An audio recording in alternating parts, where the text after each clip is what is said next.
Hello, everybody. Welcome to TESOL 2250. This is week 4, day 2, and we're just going to talk a little bit about English today. So we have been following the trajectory from Old English to Middle English to Modern English, and now to what is still considered Modern English, but English today, which, as you saw, is very different than what we were looking at with Shakespearean English, which is technically considered Modern English as well. So we'll talk a little bit about who owns English, some of the current changes, and a little bit of the future of English that might be happening. So English is the most common additional language in the world, meaning that it has a lot of second language speakers who learn English. Now, it is not the most common first language in the world. For example, Spanish, Chinese Mandarin, Hindi, and a number of other languages on the Indian subcontinent all have a lot more native speakers than English. However, English has about twice or 3 times as many non-native speakers as it does native speakers, which means that if people are going to learn a second language, they almost always are going to learn English. And many countries and many continents and English is taught as almost a second language, is what we call a lingua franca. So, English, this kind of brings up the question of who owns English, because just as beauty is in the eye of the beholder, well, English is in the mouth of the speaker, so to speak. And that is that because it's being co-opted as a language, official language of many different countries, and it's often a very common second language that children will learn from the time they're very, very young. It's changing in various ways. And so we don't really tend to talk about one English language per se, but rather we talk about world Englishes, and that are their own languages in their own rights. English also, of course, has so many different dialects. Even within one country or one state, you can find different dialects. So we will consider the idea that English is kind of becoming more splintered, and we're going to probably see a lot of different dialect variations of English that will eventually change and possibly lead to their own distinct languages at some point. Now, when we're looking at examples of changes that have happened in the recent years, you can even start to see, 50 years ago, the English sounded quite a bit different, and there were different pronunciation features, different grammar, and different vocabulary, even just 50 years ago. So English is changing just like any other language, and it's changing very rapidly, such that, people of a particular generation really notice. If you talk to people who are of an older generation, they always say, wow, kids these days, they don't speak the same way we did. So, a person in their lifetime can actually see a lot of different changes with respect to the English language, just in one lifetime. So let's look at some pronunciation shifts and some dialect differences with English. So let's take a look at these 2 words. For me, these 2 words on the screen are pronounced exactly the same. I would say, I caught a fish and I sleep on a cot. Now, those would be pronounced exactly the same. However, if you have any friends or family members who live on the East Coast, particularly New York, you're going to hear a different pronunciation with the first one. Namely, it's going to sound more like caught. So, to say that in my dialect, growing up on the West Coast, I'm from Seattle, Washington State, I would pronounce this sentence, I caught a cot. Sounds a little strange because I don't know why a cot is flying around such that you would catch it, but that's how I would say that sentence. I caught a cot. Somebody from the East Coast might say, I caught a cot. And those would be 2 distinct vowels for them. Here's another example. For me, at least, growing up on the West Coast, these 3 words are all pronounced the same. Marry, marry, and marry. So if I were to say a sentence like this, he will marry, marry, marry, is how it's going to sound. But once again, our East Coast family and friends are going to pronounce these a little bit differently. They're going to say he will marry, Mary, marry. And those are two distinct sounds, at least for marry and marry. So we see these, kind of merging of sounds, where there isn't really a distinction, but other dialects of English do definitely distinguish and create a distinction between them. Now, here's one that's kind of interesting. If you have any family in the Midwest or friends in the Midwest, you might hear them pronounce pin and pen the same way. Now, again, for me, growing up in Seattle, Washington, these are two distinct words. And so it's kind of the opposite of what we were seeing in the previous slide. Like I would never use pin and pen interchangeably. But I have a friend from Ohio, and she says it exactly this way. Hey, hand me a pin so I can write something. And I'd say, a pen?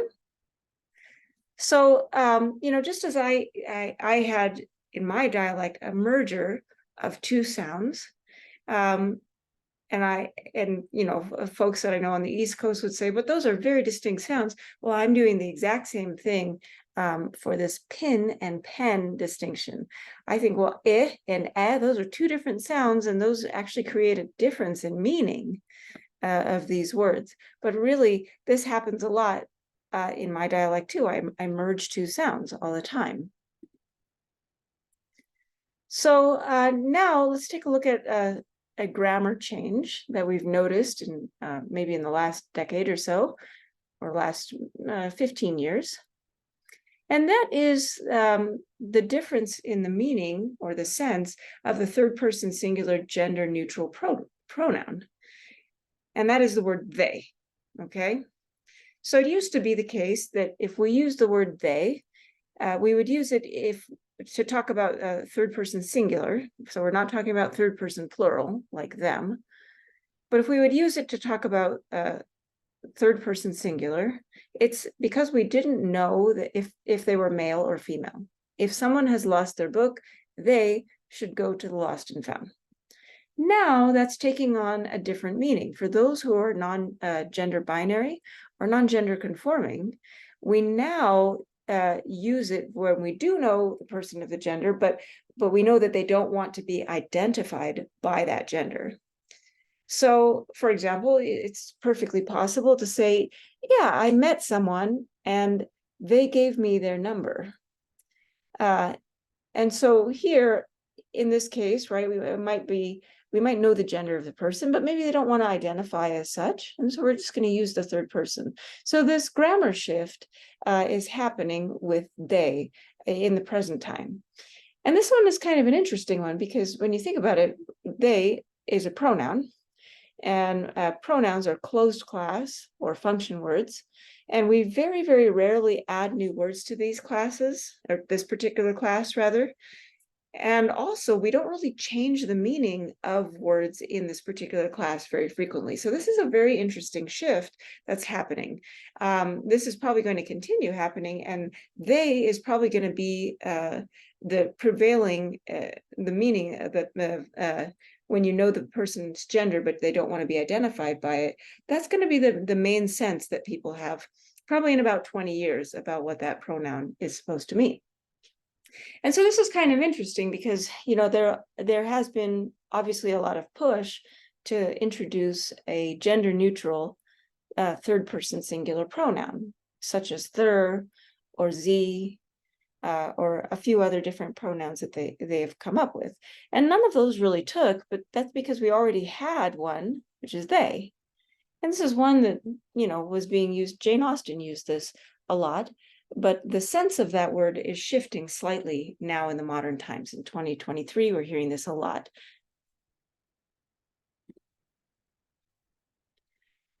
Now let's take some vocabulary.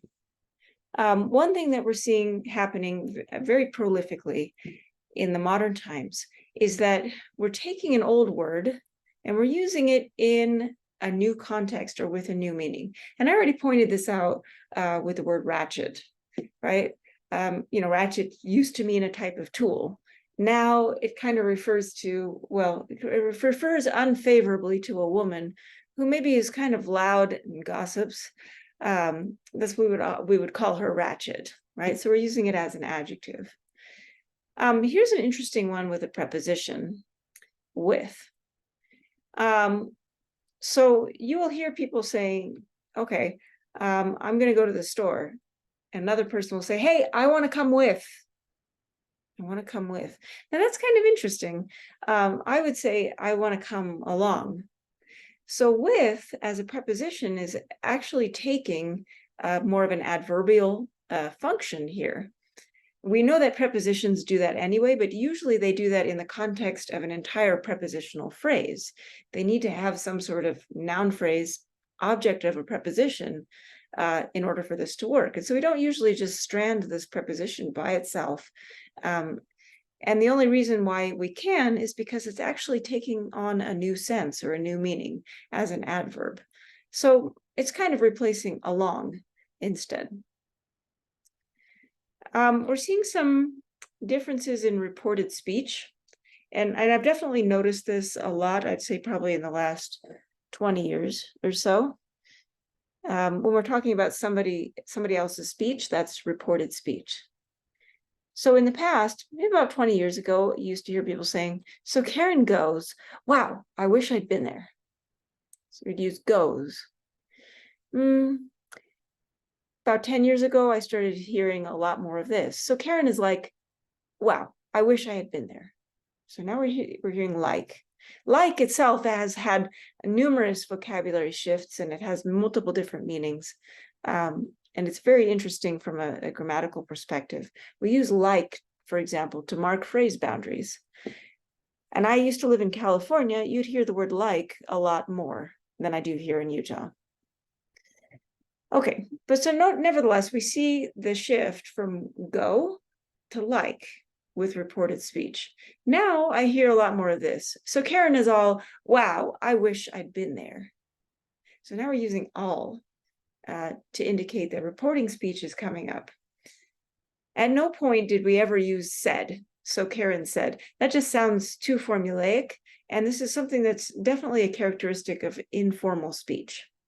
But informal speech is where the majority of changes happen. When they happen in a language, they are usually going to happen in informal speech first, the language that people use every day. And then over time, they're going to be adopted into written speech. But that usually comes much later in the process.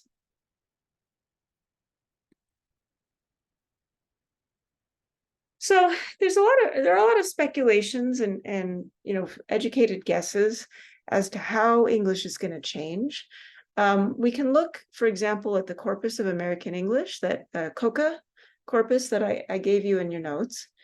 And one way that we try to predict changes that will happen is we look at the frequency of certain words.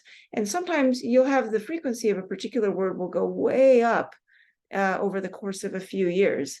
And then when you start to look at why that is, and you look at the sentence context that that word is in, you find that, for example, like with, the frequency of with started to go way up probably about 10 years ago, or maybe 15 years ago, somewhere along there. We started noticing it in COCA, and we realized it's because people started using it with that adverbial function. I want to come with.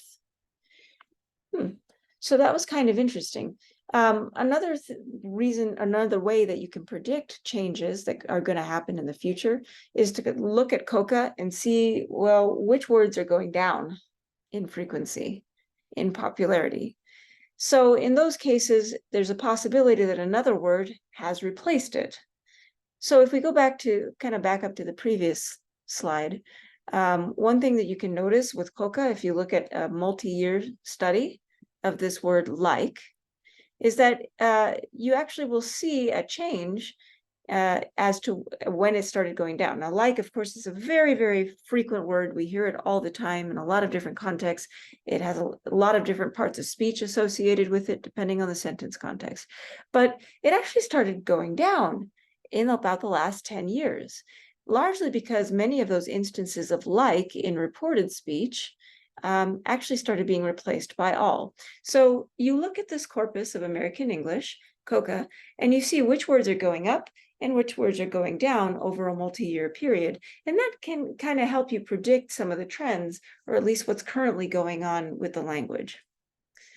So one thing that I've been kind of looking at in COCA, and you can look at this word too, is the word research.